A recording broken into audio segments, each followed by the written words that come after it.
Bonsoir à toutes, bonsoir à tous, j'espère que vous allez bien. Je suis ravie de vous retrouver pour une nouvelle émission.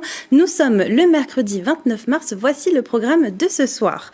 Le palmarès des lycées français est sorti aujourd'hui dans les Yvelines. Le meilleur établissement, selon le classement de nos confrères du Parisien, est celui de Sonia Delaunay à Villepreux. Pour établir son classement, le média se base sur des données fournies par le ministère de l'Éducation nationale, comme le taux de réussite au bac ou le pourcentage des mentions. On fait le point dans quelques instants. Un mot d'économie et d'emploi aussi ce soir dans votre 7-8. Le groupe ADF, spécialiste dans les services d'ingénierie et de maintenance industrielle, renforce sa présence à Magny-les-Hameaux. Déjà présents dans la commune, ils viennent d'inaugurer un site plus grand. L'objectif, booster leur croissance. Et pour accompagner cette croissance, l'entreprise prévoit le recrutement de 50 postes. Nous en parlerons avec Laurent Dufourneau, le directeur des opérations du groupe ADF pour la région Île-de-France. Et enfin, comme chaque mercredi, nous parlerons également de cinéma dans votre 7-8. Quels sont les films à ne pas manquer cette semaine? Nous ferons le point avec notre journaliste Céline Charles. Au programme également le coup de cœur d'un professionnel du 7e art pour nous replonger dans nos classiques. Et avec moi en plateau ce soir, Pascale Renaud, bonsoir. Bonsoir. Alors vous êtes la maire adjointe déléguée à l'événementiel et à la vie associative pour la commune de Fontenay-le-Fleury. Samedi prochain, vous organisez une après-midi olympique sur le plateau Descartes. Au programme, de nombreuses animations, des découvertes sportives, mais aussi de nombreux athlètes. Quelles sont les animations prévues et quels seront les athlètes de haut niveau présents ? Alors, ce sera une journée comme on l'a jamais faite à Fontenay-le-Fleury, une journée où sur un même site, un même lieu, on va pouvoir faire santé, culture, développement durable, pratiquer un sport et surtout rencontrer des athlètes, comme vous le dites.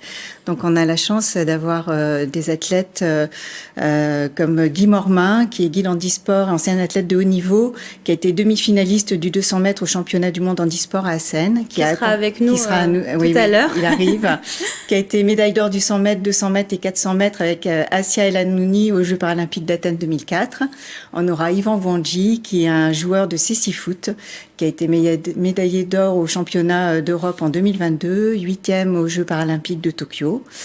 On aura Christopher Missang pour la boxe. Il a été champion de France et champion d'Île-de-France des 69 kilos. On aura une judokate, Marie-Claire Restou, qui a été médaillée d'or au championnat du monde 1995 et 1997 et qui a vraiment propulsé le judo français. Elle avait décroché l'or olympique à Atlanta. De beaux palmarès. Oui, et puis on a Florian Gringbeau, qui est un coureur cycliste sur piste spécialiste de vitesse. Et en 2021, il était vice-champion du monde et médaillé de bronze aux Jeux Olympiques en vitesse par équipe à Tokyo. Donc voilà, on aura l'occasion d'en parler un peu plus en détail tout à l'heure. En tout cas, c'est un beau palmarès que vous nous présentez là. Avec nous également sur ce plateau, Laurent Dufourneau, bonsoir. Bonsoir. Alors, je le disais, vous êtes le directeur des opérations Île-de-France pour le groupe ADF, spécialisé en ingénierie et en maintenance industrielle. Vous venez d'inaugurer un nouveau site à Magny-les-Hameaux, un site plus grand. Vous étiez déjà présent dans la commune. Oui. C'est un secteur portant dans votre secteur, dans le secteur de l'agglomération de Saint-Quentin. Magny-les-Hameaux, pour nous, c'est important. Nos principaux clients sont dans la région, que ce soit Safran, Thales, Renault, et surtout l'accessibilité avec le duplex qui permet d'accéder rapidement à l'ensemble de la région parisienne. Donc pour nous, c'est important.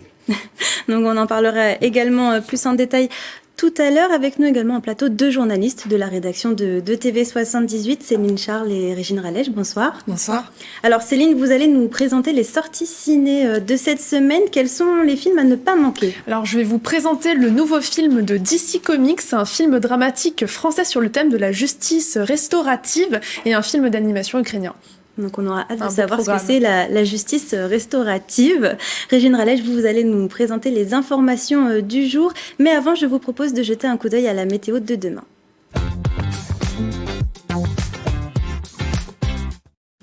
Demain matin, le ciel sera dégagé sur l'ensemble des Yvelines avec des températures assez douces, 11 degrés à Rambouillet, 12 degrés à Houdan et Versailles et 13 degrés à Mantes-la-Jolie. Dans l'après-midi, le temps se dégrade un peu avec des averses à prévoir. Côté température, le thermomètre montera à 16 degrés en moyenne sur le département.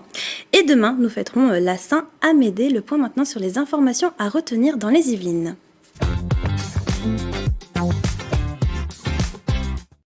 Et donc c'est avec vous, Régine Ralech, on en parlait en début d'émission. Vous commencez ces informations du jour avec le palmarès des lycées qui a été publié ce matin.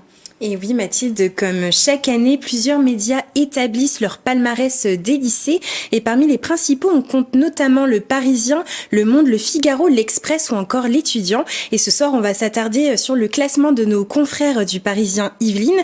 Et sur le podium, en première place, le lycée Sonia Delaunay à Villepreux, suivi du lycée international à Saint-Germain-en-Laye et du lycée militaire de Saint-Cyr-l'École en troisième place. Et alors comment sont établis ces palmarès, ces classements ? Alors les médias se basent sur des indicateurs qui sont publiés par le ministère de l'Éducation nationale chaque année et en l'occurrence pour le Parisien cette année les principaux critères sur lesquels ils se sont basés sont par exemple le nombre de spécialités proposées par l'établissement ou encore la diversité sociale des élèves ou encore la capacité du lycée à les faire progresser. Et c'est justement ce qui a placé en tête du classement le lycée Sonia Delaunay à Villepreux, mais au final chaque média a sa méthodologie, d'où le fait que certains proviseurs remettent en question la légitimité de ces palmarès. Alors, dans l'actualité également, aujourd'hui, la SPA qui recherche des bénévoles, Régine. Et oui, la SPA recherche des délégués enquêteurs bénévoles dans les Yvelines. Mais alors, qu'est-ce que c'est exactement ? Eh bien, leur mission, c'est de déceler les mauvais traitements infligés aux animaux et agir en conséquence.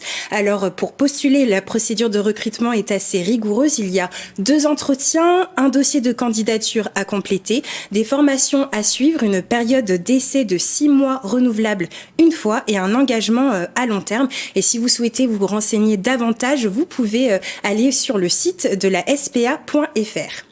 Et direction maintenant Saint-Rémy-les-Chevreuses à l'occasion des Journées européennes des métiers d'art. Donc on le rappelle, c'est en ce moment. La fondation de Coubertin ouvre ses ateliers de maîtrise au grand public. Les ateliers Saint-Jacques et la fonderie de Coubertin proposeront des parcours de visite pour faire découvrir et partager leur savoir-faire.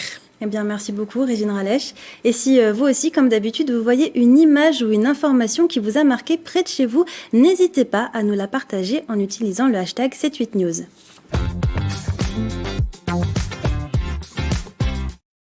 On en parlait il y a quelques instants, le groupe ADF vient de s'installer dans les Yvelines, à Magny-les-Hameaux, enfin vient de s'implanter réellement dans les Yvelines, vu que vous étiez déjà à Magny-les-Hameaux. Laurent Dufourneau, je rappelle, vous êtes le directeur des opérations pour la région Île-de-France.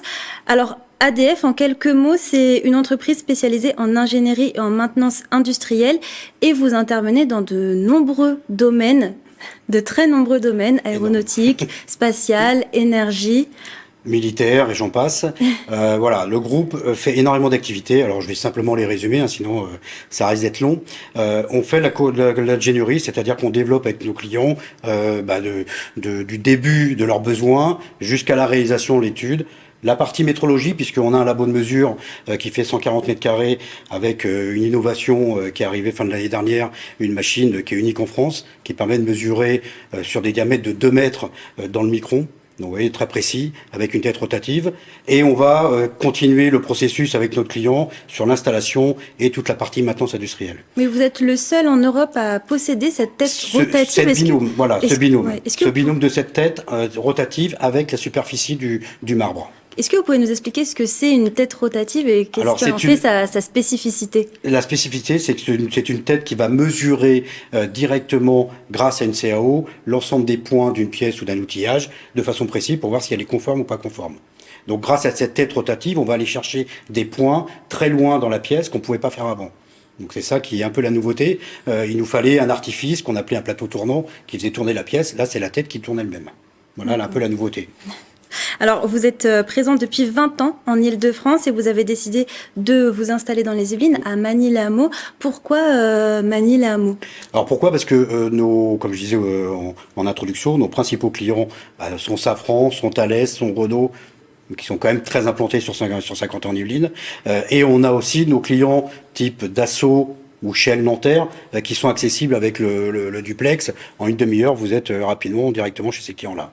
Donc voilà pourquoi. Et donc vous passez d'un site de 800 mètres carrés à 1600 mètres carrés. Pourquoi plus grand ? Vous aviez besoin de plus d'espace ? Pourquoi ? Parce qu'on est passé d'un atelier de 300 mètres carrés à un atelier de 1000 mètres carrés. Pour résumer, l'avantage de l'atelier 1000 m², c'est qu'on va pouvoir réaliser une activité qu'on n'avait pas dans l'Île-de-France, qui est l'intégration. C'est-à-dire on va faire du montage directement dans notre atelier pour livrer les machines directement à nos clients. Là où on faisait cette activité à l'extérieur de l'Île-de-France, dans notre groupe. Et donc le but était aussi de regrouper toutes vos filiales. Oui. Donc là, c'est de se regrouper l'ensemble des expertises, des innovations. Hein. On a énormément d'innovations. On parle de la réalité virtuelle, on parle de logiciels qui permettent d'accompagner nos clients sur l'augmentation de production, le suivi de leur production aussi. Hein. Donc voilà, ça, on parle beaucoup d'innovation et c'est quelque chose que nous identifie auprès de nos clients puisqu'on leur apporte des innovations lors de leurs besoins et on est capable de les accompagner aussi bien sur l'outillage que du co-ingénierie au niveau de leurs produits. On accompagne actuellement typiquement Alstom sur l'ascenseur à mobilité réduite du nouveau TGV par exemple. Donc ça, c'est nous qui le ferons la co-ingénierie avec eux et la fabrication dans nos ateliers. Et alors, en 15 ans, vous avez triplé votre chiffre d'affaires. Oui. D'ici 2025, vous visez les 600 millions d'euros de chiffre d'affaires. Votre entreprise, on dirait, elle connaît pas la crise. Elle n'a pas connu la crise. C'est un peu le cas. C'est pour ça qu'on a énormément de besoins en termes de recrutement. Je le précisais, il y a environ 50 postes ouverts sur l'Île-de-France, qui passent de mécaniciens, électromécaniciens, d'acheteurs, qualiticiens, enfin voilà, j'en passe. Et on précise, ce n'est que des contrats CDI. C'est que des CDI. Oui. Alors pourquoi ? Parce que on est sur vraiment de l'expertise. Une personne, le temps de le former, vont mettre 3 à 6 mois pour être autonome sur des prestations. Donc faire un CDD ou un contrat mission, pour nous, il n'y a aucun intérêt. Parce qu'on aura formé cette personne pendant 3 et 6 mois, je vois pas l'intérêt de faire ce genre de contrat. Et donc ce sont des métiers où vous avez du mal à recruter ? On a beaucoup de mal. Comment énormément. Vous l'expliquez ? Ça intéresse peu ? Alors, la formation est longue. C'est que voilà, les gens ont peut-être trouvé, mais c'est vraiment des métiers de niche. Typiquement, on parlait de métrologie, il n'y a pas un diplôme de métrologie.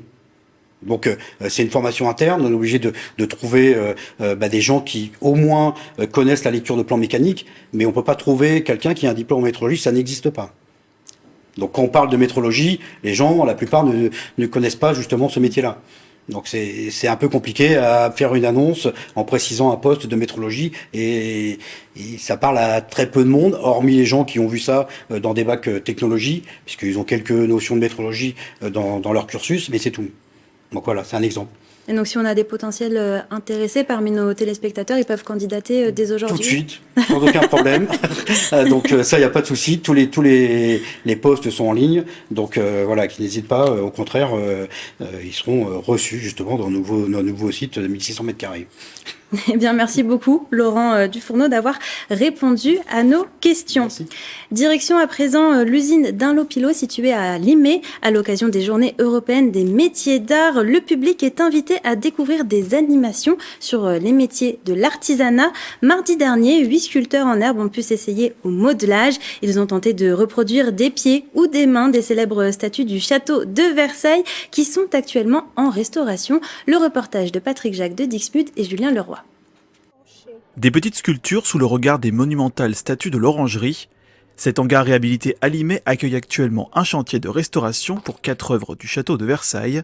À l'occasion des Journées européennes des métiers d'art, le public était invité ce mardi 28 mars à participer à un atelier de modelage avec une artiste plasticienne. Objectif, reproduire des fragments de ces figures représentant des dieux et déesses de la mythologie grecque. J'essaye de déjà leur faire découvrir la matière, leur expliquer que l'argile est utilisée souvent aussi comme une esquisse, comme une ébauche dans un projet comme celui qui est derrière moi, beaucoup plus volumineux. C'est une des plus vieilles méthodes de sculpture en fait. On va mettre les sourcils comme ça et après on a un nez qui va venir par là. Au sein de ce chantier exposition Le Réveil de la Pierre, les 8 créateurs en herbe ont pu modeler un pied ou un visage. L'occasion d'aiguiser son regard et sa dextérité grâce à un matériau malléable permettant les erreurs de débutants. Bon, je ne suis pas artiste, ça je sais. Je pense à tout le travail qu'il faut faire là pour rénovation. Là. C'est énorme. Ça va être très intéressant de découvrir ce que sont ces métiers qui ne sont pas connus, qui sont des métiers de l'ombre, mais d'excellence, de l'artisanat, qui font appel à des compétences tout à fait remarquables. D'autres ateliers seront organisés durant ces journées européennes des métiers d'art. Découverte ce dimanche 2 avril des savoir-faire d'un tailleur de pierre et d'un conservateur-restaurateur. Samedi prochain, Fontenay-Fleury organise une après-midi olympique sur le plateau Descartes. Son nom est tout trouvé, Olympiday. Pour en parler avec nous, Pascale Renaud, la maire adjointe déléguée à l'événementiel et à la vie associative pour la commune de Fontenay-Fleury, et Guy Mormin, guide handisport et ancien athlète de haut niveau, qui vient de nous rejoindre en plateau. Bonsoir. Bonsoir. Alors, le programme s'annonce chargé, Pascale Renaud. Pour ce samedi après-midi, il y en aura pour tous les goûts, qu'on soit aussi bien sportif ou un peu moins sportif, plus porté sur le théâtre, je crois. Tout à fait.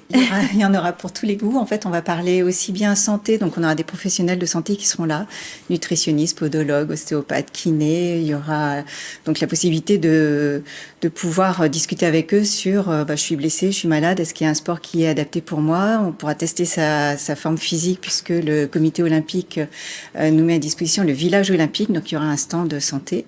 Donc voilà, donc ça c'est la première étape, c'est se dire que finalement la seule limite en général c'est nous, on est notre propre ennemi et que tout le monde peut faire ne serait-ce qu'une activité physique, marcher, on peut tous le faire.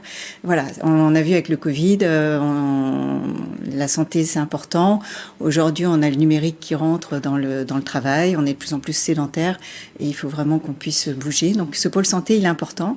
Et pourquoi faire venir des nutritionnistes, des kinésithérapeutes, des ostéopathes? C'était aussi pour susciter des vocations peut-être chez les plus jeunes ou... Alors pourquoi pas, mais c'est aussi pour se dire que le sport, c'est quel sport est adapté. Alors je suis sportive, mais finalement peut-être que je fais pas à la bonne fréquence, c'est peut-être pas forcément le bon sport, c'est peut-être pas forcément le bon dosage, donc c'est aussi avoir ce retour d'un spécialiste. Quand je suis sur mon vélo, j'ai peut-être pas forcément la bonne position. Voilà, donc c'est avoir ce retour, ou quand je suis blessée, qu'est-ce que je peux faire, qu'est-ce que je ne peux pas faire. Donc c'était pouvoir répondre à toutes les questions des sportifs, des non-sportifs, des plus jeunes et des moins jeunes. Donc ce pôle santé, il est vraiment, finalement, c'est l'entrée en matière. Ensuite, on a la partie culture qui est importante et je voudrais que le sport fasse vraiment ce lien avec la culture. Mais pourquoi intégrer de la culture dans cette Alors ça fait partie des JO. La culture est un axe des Jeux Olympiques et finalement le sport va nous emmener là où on ne l'attend pas. Et voilà, la culture. Donc il y aura un match d'impro et finalement on va pouvoir tester son aisance verbale. On sera dans la même logique qu'un match de tennis, les 16e, les 8e, etc. Et à la fin de la journée, on aura les jeunes du foot, de la section foot du collège, les 6e, qui vont nous faire leur représentation puisque ils ont un projet avec le théâtre. D'accord. Donc ce lien sport-théâtre, sport-culture, en tout cas, pour nous, c'est un héritage qui doit perdurer après les JO. C'est vraiment important. Donc, il y aura de la culture. Il y aura bien sûr la pratique d'activités sportives. Oui, il y a une quinzaine de disciplines, que ce soit du rugby, de l'escrime, du basket. Mais on aura aussi les nouvelles disciplines, l'escalade, le breakdance, et puis des disciplines paralympiques avec le cécifoot, le hand-fauteuil et le tennis de table en fauteuil. C'était important d'intégrer ces disciplines paralympiques dans ce programme. Tout à fait, c'est important de se dire que finalement, le sport, voilà, il est ouvert à tous. On peut dépasser son handicap. On a Yvan Wandji qui nous le dira très bien, puisque lui, il a perdu la vue, il avait 10 ans. Et finalement, aujourd'hui, il est hors de question de lui dire que la première chose qu'on remarque chez lui, c'est qu'il ne voit pas. C'est un athlète qui, justement, peut nous faire nous dépasser. Et Guy Mormin aussi. Enfin, voilà, on peut aller là où finalement, on ne sait pas qu'on peut aller. Oui, Guy Mormin, je le rappelle, vous êtes guide handisport. Pourquoi c'était important pour vous de participer à cet après-midi olympique ? J'interviens souvent beaucoup au niveau des associations et voilà. Moi, j'aime bien, c'est un peu mon cheval de bataille de pouvoir montrer à tout un chacun comment se dépasser, comment aussi appréhender le handicap. Parce que c'est une sensibilisation aussi. En France, on a beaucoup de mal à appréhender le handicap et avec en plus la venue des Jeux, ça va nous permettre aussi de surpasser un petit peu cette notion, cette impression que peut avoir notamment les adultes, parce que les enfants en général, ils participent sans difficulté à des sensibilisations handisport. alors que les adultes, ils sont un petit peu peur de se mettre dans un fauteuil ou de se mettre en déficience visuelle ou autre, de peur d'être handicapé par la suite. Et donc vous allez faire des démonstrations? Voilà, moi je vais mettre en situation les personnes, quelles que soient. Hein. Ça peut être aussi des personnes en situation de handicap, en déficience visuelle, leur habituer avec avoir un double handicap par exemple et voir comment ils pourront se débrouiller aussi tout en s'amusant. Parce que l'objectif aussi c'est de le faire et de prendre du plaisir et de s'amuser. Et alors, donc on le disait, beaucoup de sports. Il y a aussi d'autres sports un peu moins classiques comme le breakdance, l'escalade, qui sont de nouveaux sports olympiques. C'était une volonté, ça aussi Oui, tout à fait, de pouvoir les proposer et de pouvoir les tester et de se dire, finalement, c'est pour moi, j'y vais, et voilà, d'ouvrir les horizons. Ça, je pense que c'est important. Et il y aura aussi du laser run. Laser run, on court, on tire. On court et on tire. Voilà, tout d'accord. à fait. Eh bien, écoutez, merci beaucoup à vous deux d'avoir accepté notre invitation. Si vous êtes intéressé par l'Olympidé, c'est samedi prochain de 14h30 à 18h30 sur le plateau Descartes de Fontenay-le-Fleury. Allez, c'est l'heure maintenant de parler de cinéma. Quels sont les films à l'affiche de cette semaine? On fait le point tout de suite.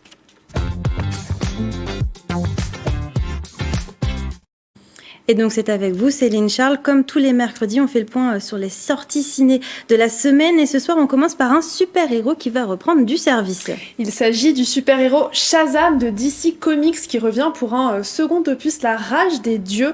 On retrouve Billy Batson, cet adolescent un peu bené capable de se transformer en adulte super-héros en prononçant le mot Shazam. Dans ce nouveau film, Billy a le complexe de l'imposteur. Il ne se sent pas à la hauteur. Mais malgré tout, lui et sa fratrie surnommée les désastres de Philadelphie vont devoir prendre leurs responsabilités lorsque le monde sera menacé par 3 anciennes déesses. Un film plein d'humour et d'action, regardez. Il y a eu beaucoup de changements ces dernières années. Un sorcier m'a doté de super pouvoirs. Sauf que tous les autres en ont maintenant. Ok, point de situation. Les filles d'Atlas sont à notre poursuite. Des enfants se sont emparés du pouvoir de tous les dieux. Ils l'ont arraché au tréfonds de notre père. Attendez, je me dis qu'il faudrait peut-être que je le note tout ça, non? Rends-nous dans les pouvoirs, mon enfant. Ton monde court à sa perte. Vous voulez ces pouvoirs? Venez les chercher! Et vous nous proposez un autre film, Céline. Il est français et parle de la justice restaurative. Mais si ces termes ne vous disent pas grand-chose, c'est normal, c'est justement la magie du film que d'arriver à nous plonger au cœur de cette méthode judiciaire méconnue. Le principe est pourtant simple, des victimes rencontrent des détenus pour dialoguer, le tout encadré par des professionnels médiateurs. C'est une forme de thérapie par la libération de la parole. Dans Je verrai toujours vos visages de Jeanne Herry, on suit alternativement le parcours de victimes et d'auteurs d'infractions qui se sont engagés dans cette aventure. Regardez. Ce que vous proposez à ces gens, c'est l'inverse de ce que tout le monde leur a toujours proposé. On ne parle pas à leur place, on ne suggère rien, on écoute, on accueille, inconditionnellement. J'aimerais revoir mon frère. J'ai pas envie de le croiser par hasard. Enfin, je veux le voir pour être sûr de pas le croiser par hasard. J'ai été agressée dans le supermarché dans lequel je travaillais il y a 5 ans. Je suis là pour vous dire ce qui se passe pour les victimes quand vous commettez ce genre de choses. J'ai 25 ans. Et j'ai braqué une supérette. J'ai passé toute ma vie dans le monde des stupéfiants. Ça fait 25 ans que je fais les allers-retours entre la prison et l'extérieur. Alors un film, comme on a pu le voir, qui rassemble un casting 4 étoiles, Adèle Exarchopoulos, Leila Bekti ou encore Gilles Lelouch. Oui, j'avoue que j'ai très envie de regarder ce film pour le coup. Je crois que Pascal est gourmand aussi. On termine votre sélection, Céline, avec le film d'animation de la semaine. Tout à fait, Mathilde, c'est un film d'animation ukrainien fabriqué à Kiev. Durant plusieurs années, il a su se montrer plus fort que la pandémie de Covid et que la guerre. Dans ce film, humains et créatures fantastiques de la forêt vivent séparément et ne s'entendent pas jusqu'au jour où Naya, la nouvelle élue de la forêt enchantée, rencontre Lucas, un jeune humain égaré dans les montagnes. Malgré les règles établies depuis des millénaires, ils vont se revoir et tomber amoureux, sans faire bien sûr attention aux conséquences qui vont s'abattre sur le royaume.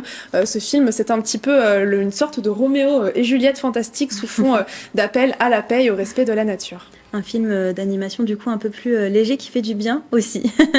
Merci beaucoup Céline Charles.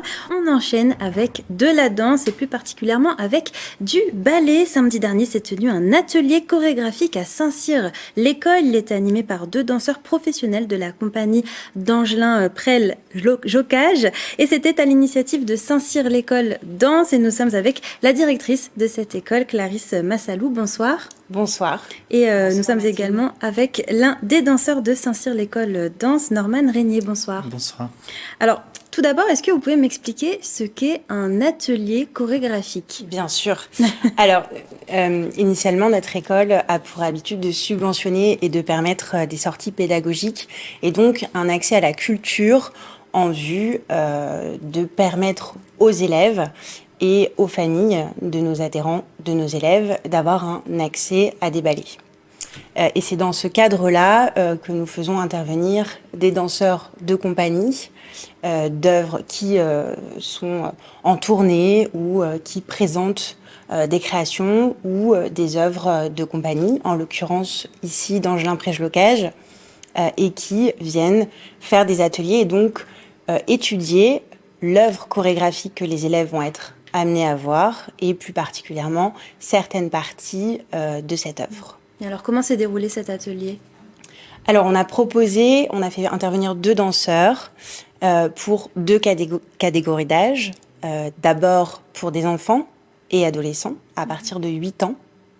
Et ensuite pour des adultes. Donc, voilà, en l'occurrence, d'autres élèves, donc, notamment Norman. Voilà.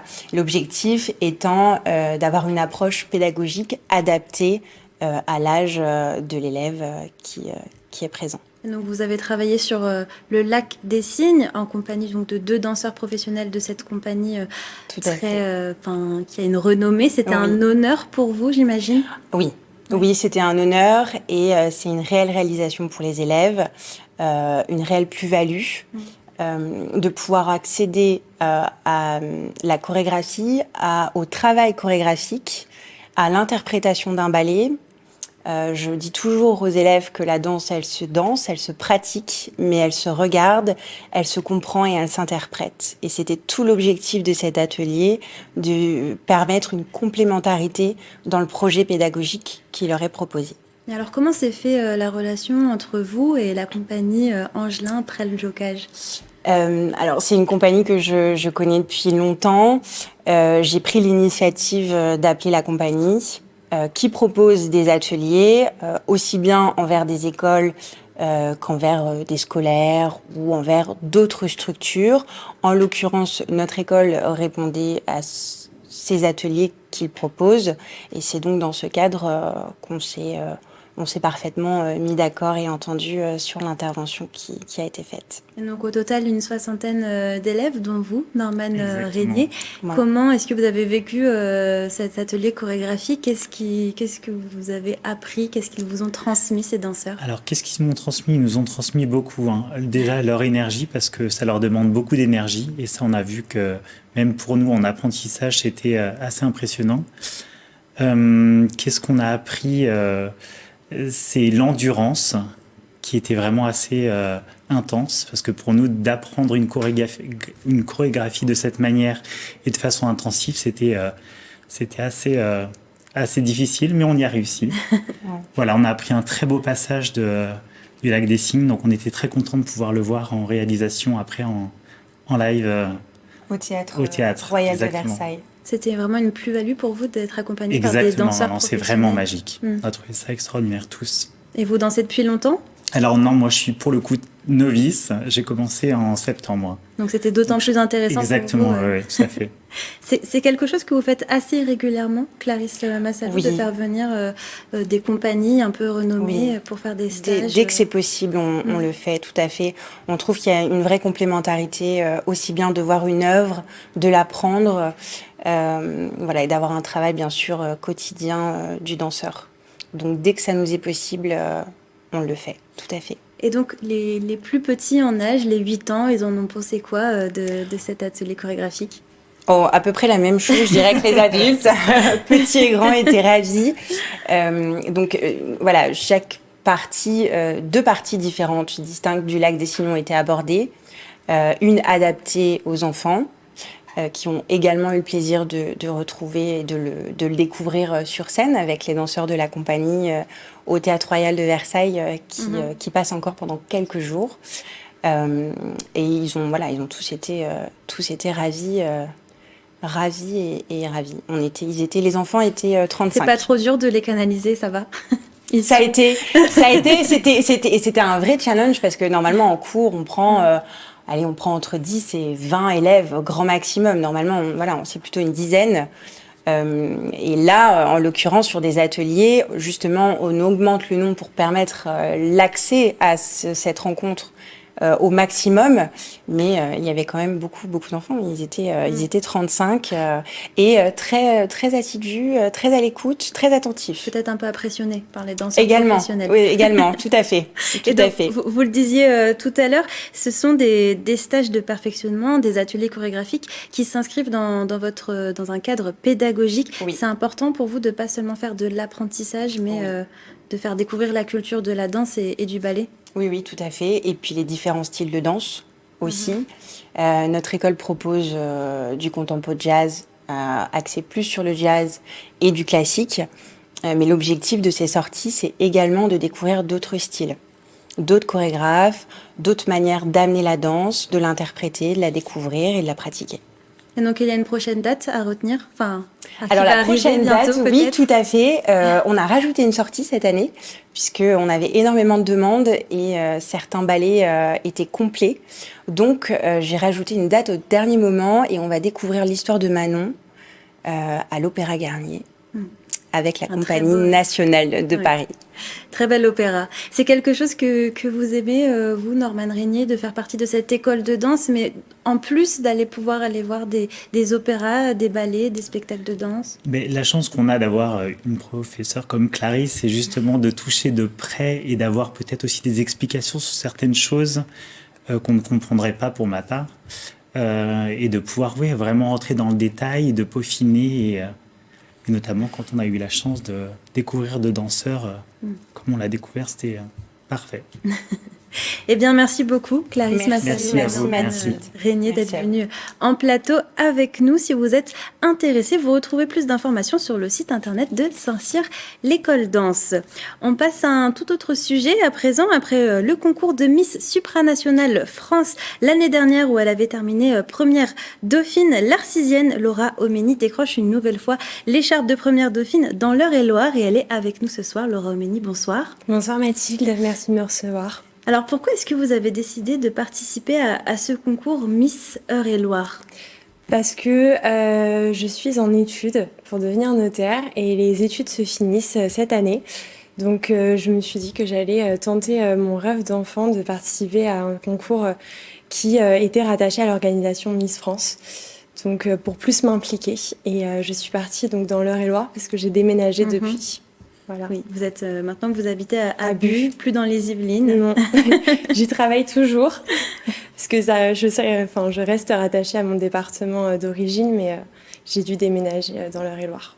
Et alors, comment s'est passé ce concours pour vous ? Quelles ont été les étapes ? Est-ce que vous pouvez nous expliquer ? Alors, on a déjà passé un casting. Donc, moi, j'avais pas pu passer le casting. Donc, j'ai contacté le comité par mail.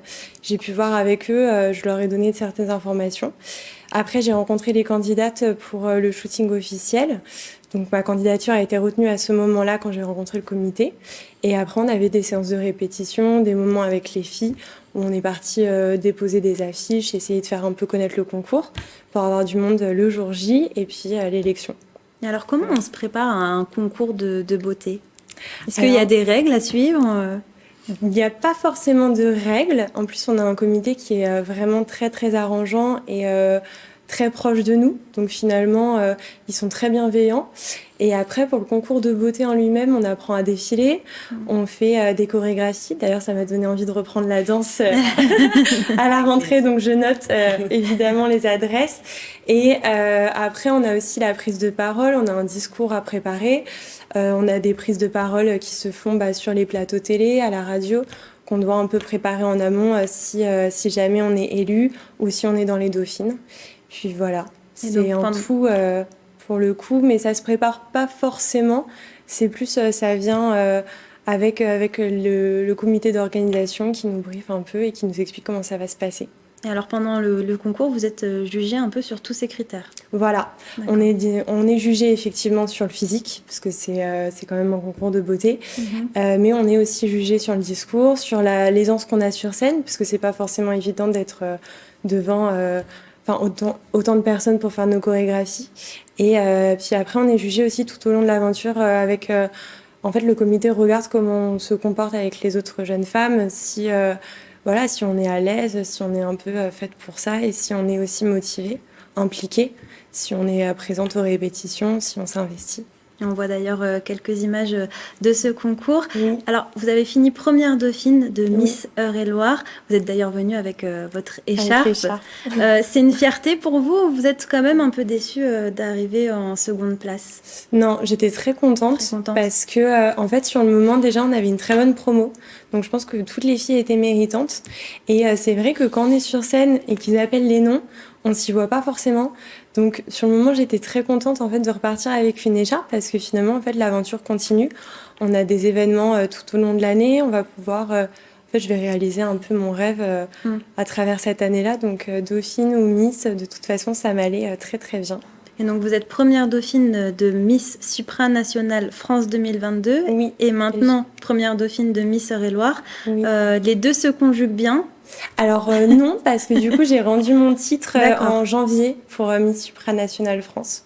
Et donc là, en tant que première dauphine de Miss Eure-et-Loir, vous allez avoir des missions, je suppose? Oui, on a beaucoup d'événements qui, en fait, le comité est assez arrangeant là-dessus parce que tous les événements tombent en week-end ou en soir de semaine pour éviter que ce soit sur les études ou le travail. Et après, on a pas mal de choses qui se succèdent. C'est assez rythmé. Donc, c'est pour ça que je préférais attendre la fin des études pour me lancer là-dedans. Et comme maintenant, les critères ont été élargis, je pouvais enfin me présenter. Et donc, voilà. C'est quoi la suite pour vous? Est-ce que vous avez prévu d'autres concours ou... Alors, j'attends de voir si on peut participer à l'élection régionale. On ne sait pas encore comment ça va se passer. Ça sera le 17 septembre pour l'élection régionale.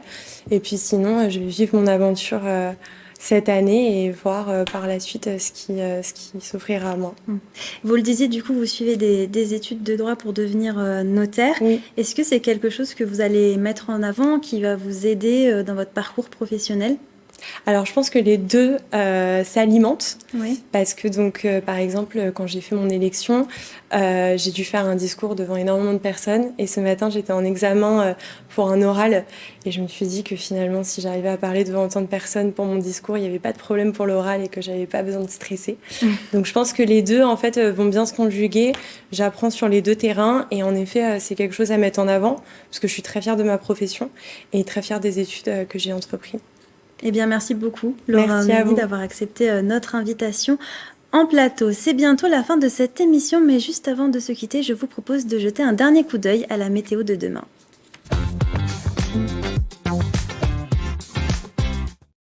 Demain matin, le ciel sera dégagé sur l'ensemble des Yvelines avec des températures assez douces. 11 degrés à Rambouillet, 12 degrés à Houdan et Versailles et 13 degrés à Mantes-la-Jolie.